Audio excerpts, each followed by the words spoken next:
What's up, y'all? Happy Juneteenth.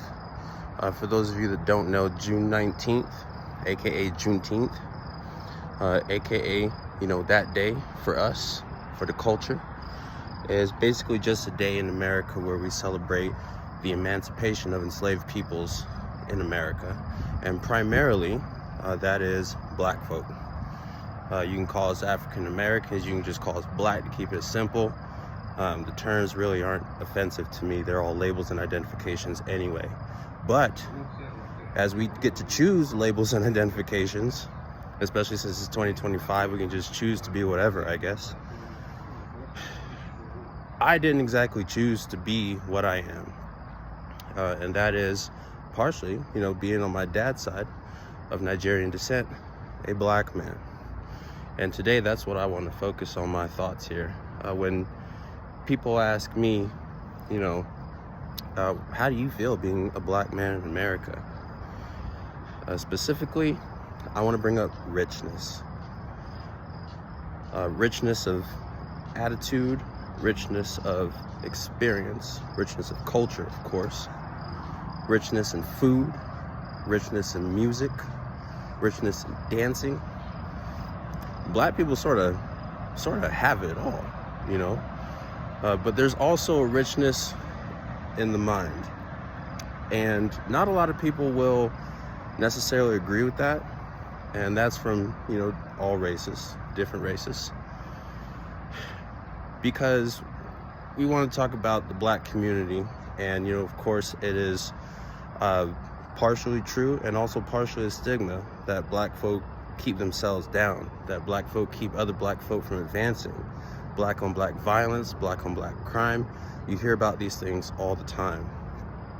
In my experience, when I was down and I needed help, when I was being picked on for being a nerd, who was ultimately the number one people that were there for me besides, my direct family and friends? It was mostly my brothers and sisters.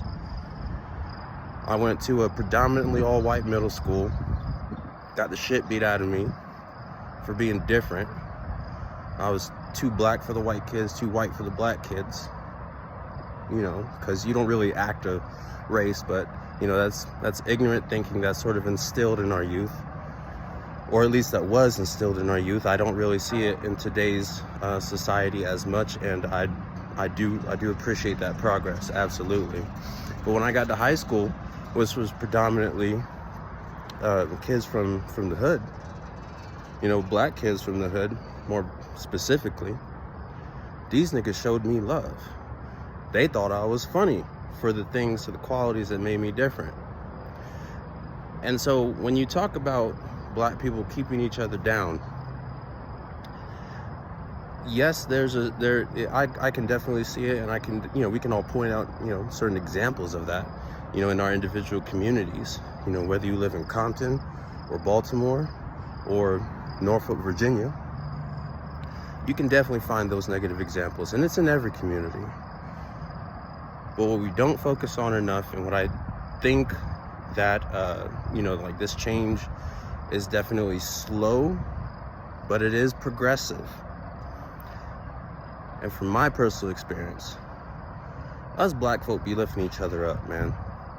Whether it's an unk trying to pass on wisdom, to a YN, or whether it's, just allowing yourself to be different, allowing yourself not to abide by the stereotype, not to be another, statistic, whether it's a statistic or stereotype of the past or the present. We create our future.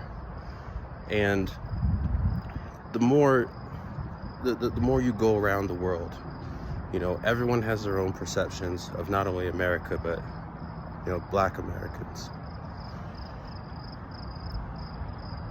The thing that I love most about that part of my culture, that part of my history, that part of my society and my community, is that black folk are always going to be true to themselves, always going to speak our minds, always going to do us, right? Now we definitely do have areas that we can improve in, And a lot of that is with the mindset. I'll be the first one to acknowledge that. And, you know, as black folk, we should be calling each other out.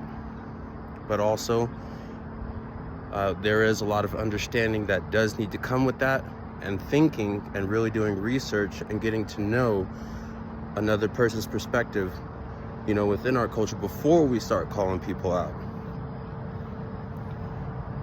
But all in all, the good and the bad, I think that the good outweighs the bad every day, all day. I'm proud to be this. I wouldn't want to be anything different. I wouldn't want to change shit. I wouldn't want to change the experiences that I've been through that are specifically tied to me as an individual black man here in America.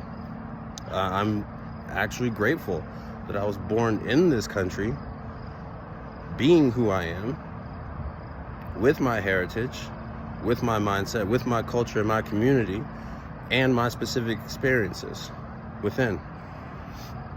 They've made me who I am. And so for Juneteenth, I celebrate that shit because it is a part of us, and it's helped make us who we are today. Absolutely. And we ain't gotta hate on nobody else, you know what I mean? Because of something that happened in the past. It is not necessarily what you've been through, but how you react to it, how you respond to it. Are there areas of improvement? Again, like I said, sorry this is repetitive, of course. We could be responding a little bit better, always. We could be improving in different ways. You know, there's not just one way of improvement. There's not just, you know, one type of mindset. There's not just one way of perceiving or thinking about things or doing things even to accomplish a goal. Everyone's climbing up the same mountain, just on different sides and areas of the mountain. But I mean, the summit is the same, right? All trying to reach the same point. You know, our vantage point might be a little different, but the truth isn't necessarily in the vantage point. I believe that the truth is in the everyday action, the present, the continual present. What do we want to do now? How am I going to perceive this now? You know? And I think that my culture, my community, as far as black Americans are concerned, and also black people in general, I do believe that we're very good at that. And I'll stand by that. Absolutely. So happy Juneteenth. You know, if you see a black person today, say hi, salutations. Or you can say, what's up? You know, say what's up to me if you see me today. Yeah, well, y'all say what's up to me every day because, well,